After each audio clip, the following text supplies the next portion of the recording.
Lord's institute of engineering and technology Hyderabad का वाहिद Muslim minority autonomous engineering institute affiliated to Osmania university बेहतरीन placements के साथ। अस्सलाम वालेकुम नाज़रीन, आज नजर डालते हैं देश की राजधानी नई दिल्ली और उत्तर प्रदेश से कुछ खास खबरों पर। राजधानी में वैक्सीनेशन की रफ्तार फिर से बढ़ने लगी है और अब तक करीब 50 लाख यंगस्टर्स को वैक्सीन भी लग चुकी है। तो वहीं इनमें 43 लाख को पहली और 7 लाख को दूसरी डोज लगी है। दिल्ली में यंगस्टर्स की आबादी 92 लाख है। स्वास्थ्य विभाग के मुताबिक बताया जा रहा है कि पिछले 10 दिनों में 12 लाख लोगों को वैक्सीन लगाई गई है और अब तक कुल 1,16,60,000 लोगों को वैक्सीन लग चुकी है। अगर कुल वैक्सीनेशन में देखा जाए तो 45 से ज्यादा साल के लोगों की सबसे ज्यादा संख्या रही है और दूसरे नंबर पर यंगस्टर्स हैं। साथ ही आपको ये भी बता दें कि पिछले 24 घंटे में 1,56,000 से ज्यादा लोगों को वैक्सीन लगाई गई है।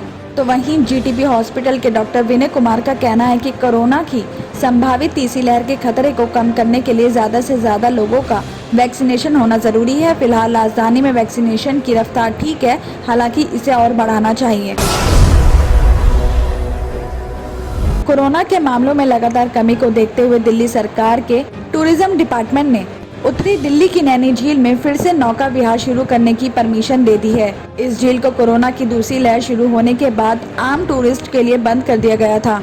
आपको बता दें कि दिल्ली में मॉडल टाउन में नैनी झील उत्तरी निगम के अधिकार एरिया में आती है और ये काफी पॉपुलर टूरिस्ट स्पॉट है जहाँ काफी ज्यादा लोग नौका विहार के लिए आते हैं। साथ ही दिल्ली सरकार का दिल्ली पर्यटन और परिवहन विकास निगम यानी DTTC यहाँ पर्यटन गतिविधियों का बंदोबस्त कर रहा है। अब टूरिस्ट डिपार्टमेंट की तरफ से 14 अगस्त को झील में नौका विहार शुरू करने की परमिशन दी गई है। डिपार्टमेंट की तरफ से ये भी कहा गया कि झील की सफाई भी नियमित रूप से की जा रही है। साथ ही ये भी कहा गया कि यहाँ आने वाले टूरिस्ट को निश्चित रूप से कोरोना की सभी गाइडलाइंस का पालन करना होगा और बिना मास्क के झील के अंदर एंट्री नहीं मिलेगी।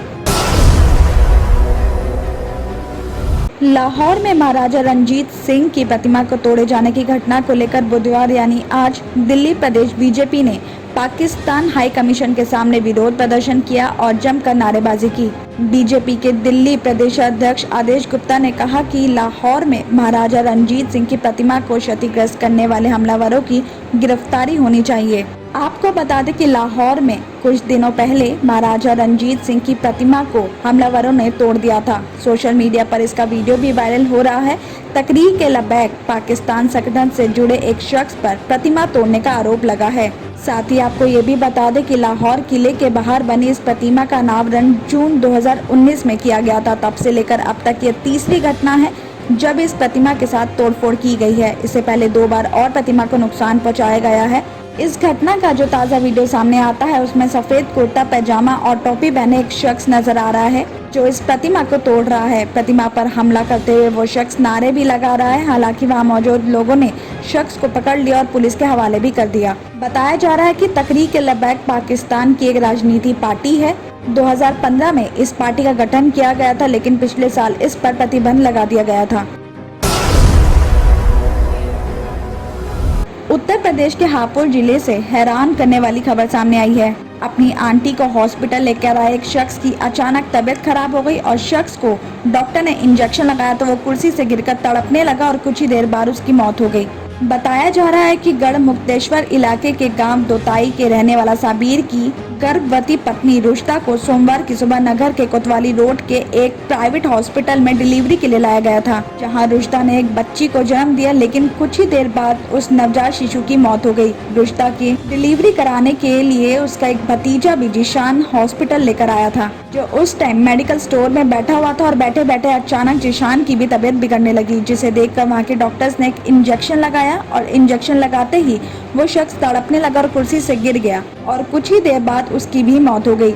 नवजात बच्ची और शख्स की मौत होने की खबर मिलते ही गांव में गुस्सा आ गया और तभी मृतकों के घर वालों के साथ साथ काफी संख्या में वहां ग्रामीण के हॉस्पिटल पहुंच गए, जिन्होंने डॉक्टर्स पर लापरवाही का आरोप लगाते हुए हंगामा करना शुरू कर दिया। मौके पर पहुंची पुलिस ने वहां के लोगों को शांत करवाया। वहीं मृतक जिशान के भाई गुलजार ने यह भी आरोप लगाया कि डॉक्टर्स ने इंजेक्शन लगाने में लापरवाही बरती गई है, जिससे उसके भाई की मौत हो गई है। इस मामले में कोतवाली प्रभारी अजय चौधरी का कहना है कि तहरीर के मामले की जांच शुरू कर दी गई है। हॉस्पिटल के सीसीटीवी फुटेज की भी जांच की जा रही है। बॉडी को भी पोस्टमार्टम के लिए भेज दिया गया है और पोस्टमार्टम रिपोर्ट के आधार पर ही आगे की कार्रवाई की जाएगी। गाजियाबाद से खबर आ रही है कि मुरादनगर में 7 दिन पहले खैराजपुर गांव में संदिग्ध हालत में लापता हुए मुस्लिम की बॉडी प्रेमिका के घर में सोफे के नीचे जमीन में दबी हुई मिली है। पुलिस ने मुस्लिम की हत्या के मामले में उसकी प्रेमिका और उसके घर वालों को पूछताछ के लिए हिरासत में लिया तो चौंकाने वाली बात सामने आई है। प्रेमिका का कहना है कि मुस्लिम उससे शादी करना चाहता था। उसकी प्लानिंग प्रेमिका को भगाकर शादी करने की थी और 11 अगस्त को वो इसी नियत से प्रेमिका के घर पहुंचा और प्रेमिका ने बताया कि उसने भागने से इनकार कर दिया तो मुस्लिम ने उसी के दुपट्टे से फंदा लगाकर उसके घर में आत्महत्या कर ली। प्रेमिका ने बताया कि उसने डर के चलते मुस्लिम की बॉडी को खुरपे से गड्ढा खोदकर दफना दिया और बॉडी से बदबू न आए इसके लिए ऊपर से नमक भी डाल दिया। उस युवती से पूछा गया कि बॉडी को गड्ढे में दबाने का ख्याल कैसे आया तो उसने बताया कि एक दिन पड़ोसियों के घर टीवी पर सावधान इंडिया सीरियल देखा था, जिसमें बॉडी को गड्ढे में दबाने का दृश्य दिखाया गया था। घटना के बाद उसके दिमाग में वही सीन सामने आया। साथ ही ये भी बताया जा रहा है कि मृतक के भाई वाजिद ने 15 अगस्त को थाने में मुस्लिम की गुमशुदगी की भी रिपोर्ट दर्ज करवाई थी। इसके बाद पुलिस ने मुस्लिम का मोबाइल सर्विलांस में लगाया और पुलिस प्रेमिका के घर पहुंची। पुलिस ने यहाँ रखे सोफे के नीचे से करीब 2 फीट गहरे गड्ढे से मुस्लिम की बॉडी बरामद की। इस मामले में एसपी ग्रामीण ईरज राजा का कहना है कि करीब 2 साल से दोनों के बीच अफेयर चल रहा था। मामले में युवती के भाई, मां और बहन को हिरासत में लेकर पूछताछ भी की जा रही है। हत्या और आत्महत्या की गुत्थी सुलझाने के लिए पोस्टमार्टम रिपोर्ट का इंतजार किया जा रहा है और मौत की वजह अभी तक साफ नहीं हो रही है। पोस्टमार्टम रिपोर्ट के आधार पर ही आगे की कार्रवाई की जाएगी। किडनी के अमराज से परेशान मायूस लोगों के लिए खुशखबरी। R&S यूनानी फार्मेसी किडनी और गॉल ब्लैडर स्टोन के खात्मे का जरिया। अब UNI स्टोन कैप्सूल्स के जरिए खात्मा कीजिए।